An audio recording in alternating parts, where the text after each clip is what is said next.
Bismillahirrahmanirrahim. Assalamu alaikum. How dear students? I hope you'd be fine. Adventures of Isabel, the first form of poem of your new Oxford Modern English Book 7, and we are heading towards the exercise.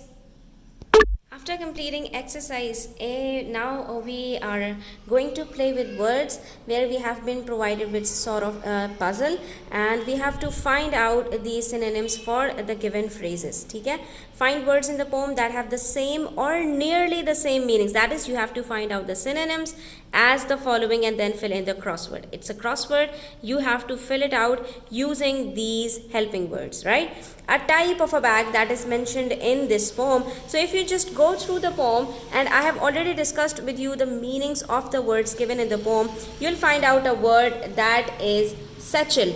Satchel. Satchel, which is a sort of a bag that you used to keep your things in, right? Then we have number 2, reduce something to powder by crushing. That is, it's a process that you use to crush the things. So what is that? It's grinding. You grind the things. Crushing and grinding are the synonyms, and it has been used in the poem. Extremely hungry, this word has been used for the bear. So he was ravenous. Ravenous. Ravenous. Ravenous means extremely hungry. Made better. To make something better. How can you make something better? By curing them, right? So cured is the synonym for making better. Covered in lines and folds. So basically here they are not asking you about any drawings, but something that is covered in lines or folds. So if you just focus, you'll find out a word which it means exactly the same, and that is being wrinkled. The wrinkles on your face, on the face of old people, are just like having lines on the face, on the skin. Then we have kept going, not stopping. So it is simple. It means to continue something, right? Continued. We have to use the exact words that have been used in the poem. So the word used for it is continued, the past tense of continue. Then stuffed full, to fill something completely. It means bulging, right? So bulged. This is something stuffed completely. Extreme anger. It's just like extremely hungry, we use ravenous. For extreme anger, we use a word rage. So these are some new words that you should learn and try to use them in your daily lives. So it helps you increase your vocabulary.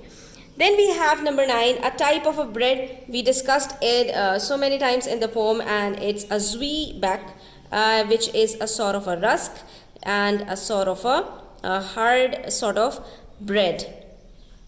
Then number 10, it is cry out loudly in horror or excitement. So there are a lot of types of cries, but when a cry is in horror or excitement, we say it's a scream, right? So sometimes you could have heard this scream around you when people are trying to cry in horror or excitement.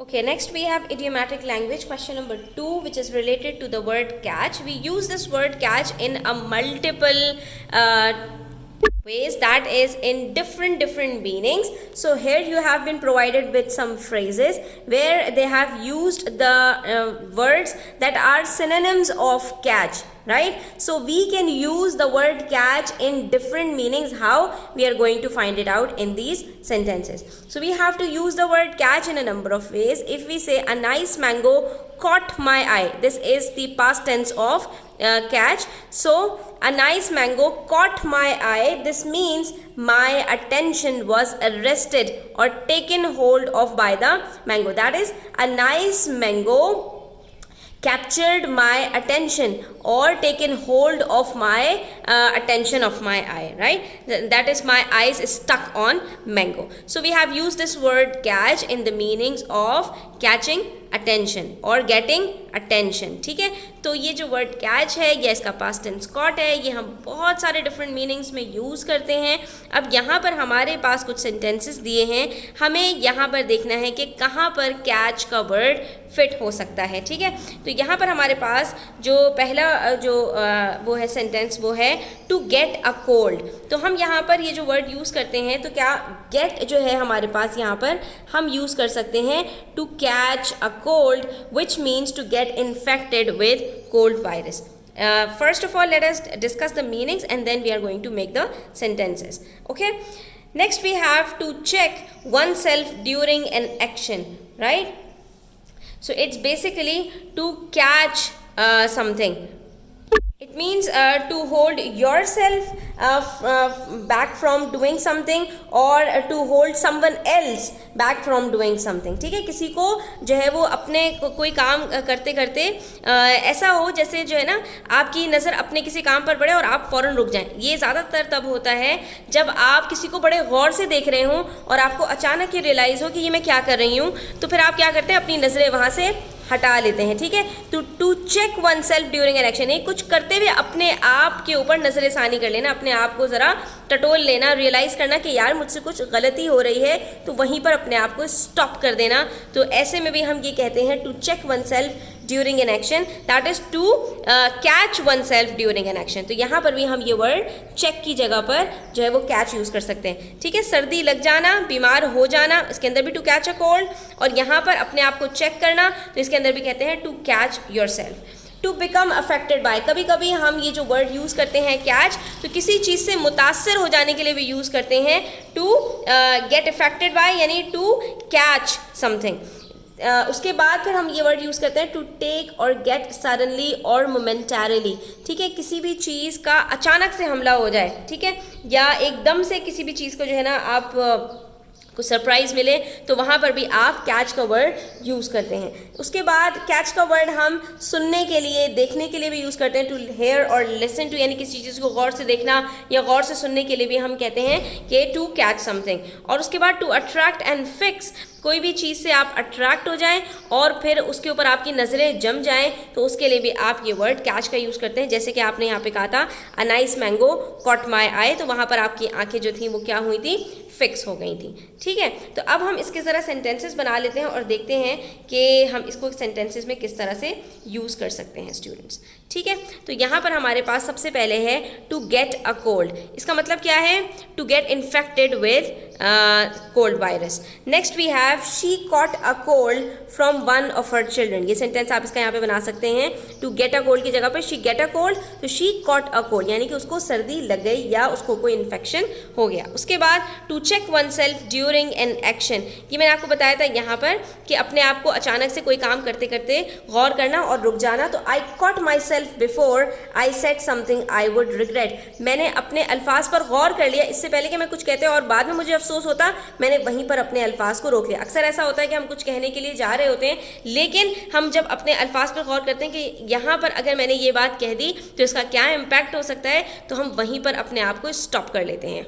इसको हम ऐसे भी use कर सकते हैं, आई caught my self staring at my best friend in disbelief, मैं गैर यकीनी सूरत हाल में अपने जो है वो दोस्त को घूर रही थी और मैंने अपने आप को जो है ना गौर किया, तो मैं जो है ना ये बेयकीनी यानी कि एक ऐसी कैफियत कि इंसान जानबूझ के नहीं कर रहा होता, बेध्यानी में कभी कभी जो है वो किसी की तरफ कोई चीज़ उसको इतना ज़्यादा जो है अपनी तरफ अट्रैक्ट करती है कि इंसान बेखुदी में या बेध्यानी में उसकी तरफ देखने लगता है, फिर अचानक उसको एहसास होता है कि ये मैं क्या कर रहा हूँ, तो वो अपनी नज़रें वहाँ से हटा लेता है, ठीक है। Next we have part C to become affected by, इसको भी हम जो है वो इसके लिए भी हम कैच का वर्ड यूज़ करते हैं। The small town was negatively caught by a natural disaster, that is the small town was negatively affected by a natural disaster, तो यहाँ पर भी हम affected की जगह पर caught का word यूज़ कर सकते हैं। इसी तरह से to get और take suddenly और momentarily, इसके लिए भी हम catch का word यूज़ करते हैं। कैसे, my new neighbors generous offer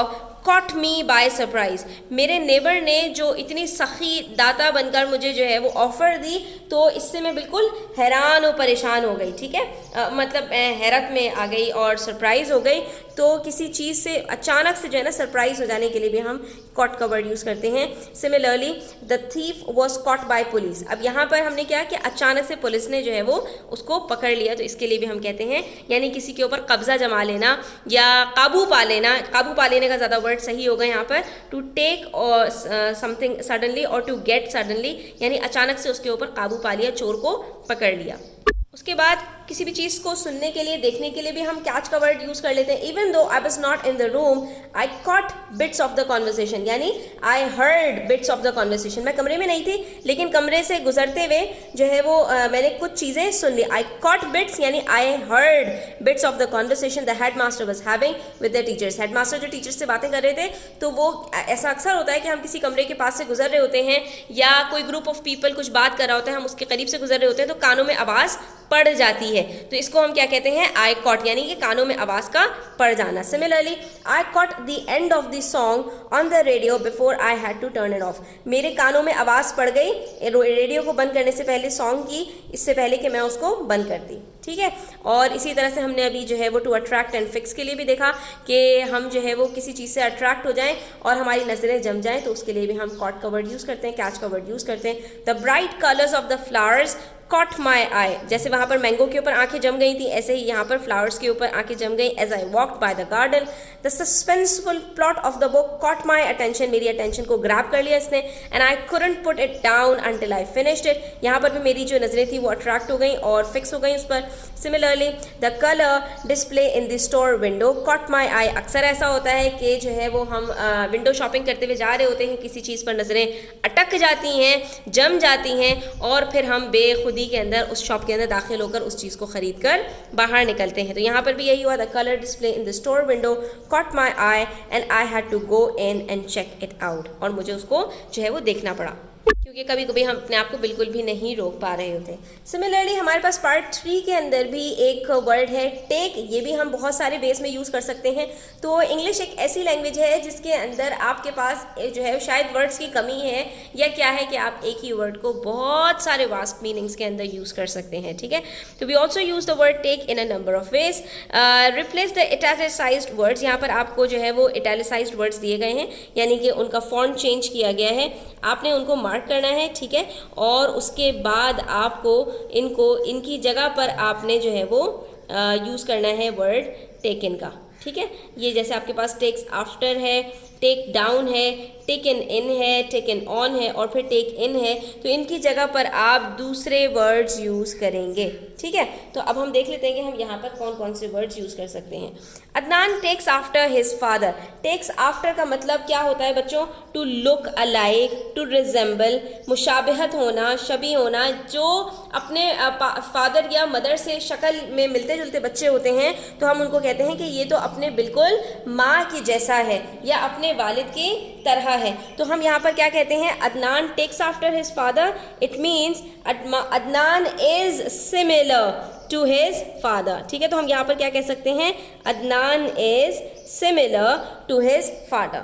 उसके बाद she is very proud, someone must take her down, take her down का मतलब क्या होता है, टू लेट डाउन समवन, किसी को गिराना, नज़रों से गिराना, रुस्वा करना, जलील करना। ठीक है, तो वो बहुत ज़्यादा मुतकब्बिर है तो कोई आए और उसको भी जो है जलील करे ताकि उसका गुरूर टूट जाए। तो यहाँ पर हम इसकी जगह पर क्या वर्ड यूज़ कर सकते हैं, to she is very proud, someone must let her down. ठीक है, उसके बाद don't allow yourself to be taken in by his sales talk, taken in का मतलब क्या होता है, किसी की बातों में आ जाना, to be deceived, to be misled, यानी कि किसी की चकनी चपड़ी बातों को सही समझ लेना, इसको कहते हैं don't allow yourself to be deceived by his sales talk. अब आप यहाँ पर जो भी आप वर्ड यूज़ करना चाहें कर सकते हैं, धोखे में आ जाना, डिसीव्ड या मिसलेड, जो भी आपको अच्छा लगे आप यहाँ पर यूज़ कर सकते हैं। Then we have part D, his writing has taken on a peculiar style, peculiar का मतलब अजीब व गरीब से स्टाइल। तो यहाँ पर जो वर्ड है टेकन ऑन, इसका मतलब क्या होता है, to begin to have a particular quality. ठीक है, किसी भी एक नई क्वालिटी को अडॉप्ट कर लेना। ठीक है, तो आप यहाँ पर इसकी जगह पर क्या वर्ड यूज़ कर सकते हैं, his writing has adopted a peculiar style, यानी उसने एक नया स्टाइल इख्तियार कर लिया। किसी चीज़ को इख्तियार करने को हम कहते हैं टेक ऑन। ठीक है, तो आप देख रहे हैं यहाँ पर कि जो है वो जो टेक का वर्ड है जब ये फ्रेजेस के तौर पे यूज़ होता है तो कभी ये आफ्टर के साथ यूज़ होता है, तब इसका मतलब क्या होता है, टू बी सिमिलर। कभी ये डाउन के साथ यूज़ होता है तो इसका मतलब क्या होता है, टू लेट डाउन।